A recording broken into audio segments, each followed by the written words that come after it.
नमस्कार प्रिय दर्शकों, आप सभी का हमारे YouTube चैनल पर हार्दिक स्वागत है। दोस्तों, आज है 17 जून 2024, दिन सोमवार, ज्येष्ठ मास की शुक्ल पक्ष की एकादशी है।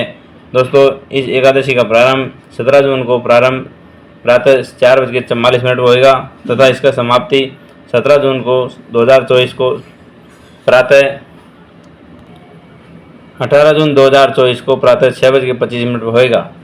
दोस्तों, इस एकादशी कथा किस प्रकार से है, सबसे पहले इस व्रत को किसने किया, इस व्रत का माहात्म्य क्या है, इस वीडियो में आप पूरी जानकारी प्राप्त करेंगे। आशा करते हैं कि अंत तक जरूर बने रहेंगे।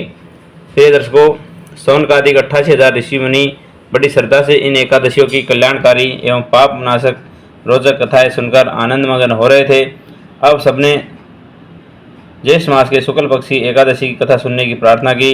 तब सूत जी ने कहा, महर्षि व्यास से एक बार भीमसेन ने कहा, हे पितामह भ्राता युधिष्ठिर, माता कुंती, द्रौपदी, अर्जुन, नकुल, सहदेव आदि सभी एकादशी के दिन व्रत करते हैं और मुझे भी एकादशी के दिन अन्न खाने से मना करते हैं। मैं उनसे कहता हूँ कि भाई, मैं भक्तिपूर्वक भगवान की पूजा कर सकता हूँ और दान दे सकता हूँ, किंतु मैं भूखा नहीं रह सकता हूँ। इस पर महर्षि व्यास ने कहा, हे भीमसेन, वे सही कहते हैं। शास्त्रों में वर्णित है कि एकादशी के दिन अन्न नहीं खाना चाहिए। यदि तुम नरक को बुरा और स्वर्ग को भला समझते हो तो प्रत्येक मास की एकादशी को अन्न नहीं खाना चाहिए। महर्षि व्यास की बात सुनकर भीमसेन ने कहा, हे पितामह, मैं आपसे पहले ही कह चुका हूँ कि मैं एक दिन तो क्या, एक समय भी भोजन के बिना नहीं रह सकता। फिर मेरे लिए पूरे दिन का उपवास करना संभव है क्या? मेरे पेट में अग्नि का वास है जो ज़्यादा अन्न खाने पर ही शांत होती है। यदि मैं प्रयत्न करूं तो वर्ष में एक एकादशी का व्रत अवश्य कर सकता हूं। अतः आप मुझे कोई एक ऐसा व्रत बताइए जिसके करने से मुझे स्वर्ग की प्राप्ति हो सके। भीमसेन की बात सुनकर के वेदव्यास मुनि कहते हैं, हे पुत्र, बड़े बड़े ऋषि और महर्षि बहुत से शास्त्र आदि बनाए हैं। यदि कलयुग में मनुष्य उनका आचरण करे तो अवश्य मुक्ति की प्राप्ति होती है। उनमें धन का बहुत कम खर्चा होता है। उनमें जो पुराणों का सार है वह यह है कि मनुष्य को दोनों पक्षों की एकादशियों का व्रत करना चाहिए। इससे उनको स्वर्ग की प्राप्ति जरूर होती है। महर्षि वेदव्यास कहते हैं, हे वायुपुत्र, वृषभ संक्रांति और मिथुन संक्रांति के बीच ज्येष्ठ मास के शुक्ल पक्ष की एकादशी आती है, उसको निर्जल व्रत करना चाहिए। इस एकादशी के व्रत में स्नान और आचमन करते समय यदि मुख में जल चला जाए तो इसका कोई दोष नहीं है, किंतु आचमन में 6 माह से जल से अधिक नहीं लेना चाहिए। इस आचमन से शरीर की शुद्धि हो जाती है। आचमन में 6 माह से अधिक जल पाप के समान है। इस दिन भोजन नहीं करना चाहिए। भोजन करने से व्रत का नाश हो जाता है।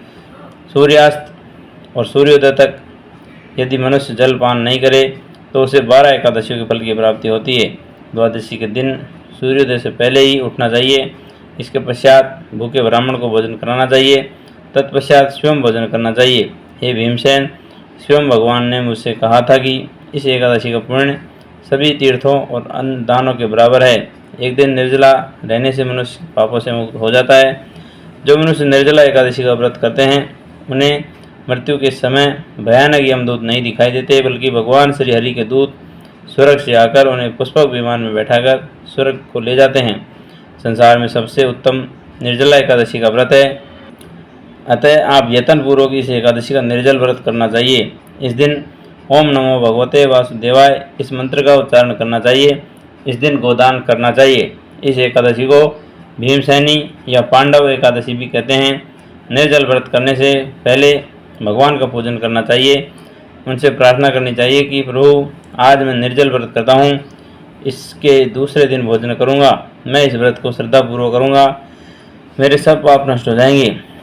इस दिन जल से भरा हुआ घड़ा, वस्त्र आदि से ढककर स्वर्ण सहित किसी सुपात्र को दान करना चाहिए। इस व्रत के अंतराल में जो मनुष्य स्नान तप आदि करते हैं उन्हें करोड़ों फल स्वर्ण दान का फल प्राप्त होता है। जो मनुष्य इस दिन यज्ञ होम आदि करते हैं उसके फल का तो वर्णन ही नहीं है।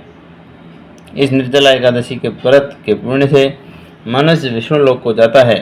जो मनुष्य इस दिन अन्न खाते हैं उन्हें चांडाल समझना चाहिए। वे अंत में नरक में जाते हैं। और ब्रह्मा, रक्त भाव करने वाले, मांस खाने वाले, चोरी करने वाले, गुरु से ईर्ष्या करने वाले, झूठ बोलने वाले भी इस व्रत को करने से स्वर्ग के भागी बन जाते हैं। हे अर्जुन, जो पुरुष या स्त्री इस व्रत को श्रद्धापूर्वक करते हैं उनके निम्नलिखित कर्म हैं। उन्हें सर्वप्रथम विष्णु भगवान का पूजन करना चाहिए, तदुपरांत गोदान करना चाहिए। इस दिन ब्राह्मणों को दक्षिणा देनी चाहिए। निर्जला के दिन अन्न, वस्त्र, छत्र आदि का दान करना चाहिए। जो मनुष्य इस कथा का प्रेम पूर्वक श्रवण करते हैं तथा पठन करते हैं वे सभी स्वर्ग के अधिकारी हो जाते हैं।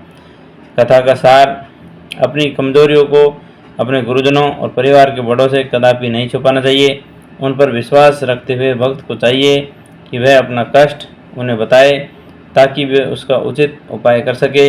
उपाय पर श्रद्धा और विश्वास पूर्वक अमल करना चाहिए। प्रिय दर्शकों, ये थी भीमसेनी एकादशी, पांडवी एकादशी या निर्जला एकादशी। आशा करता हूँ कहानी अच्छी लगी होगी और सभी मित्रगण निर्जला एकादशी का व्रत करेंगे तो उनके जीवन का उद्धार होता है। ये स्वयं विष्णु भगवान के धाम में आपको पहुँचाती है। सभी को राधे राधे, हरिओम, जय श्री कृष्णा। सभी को निर्जला एकादशी की शुभकामनाएं।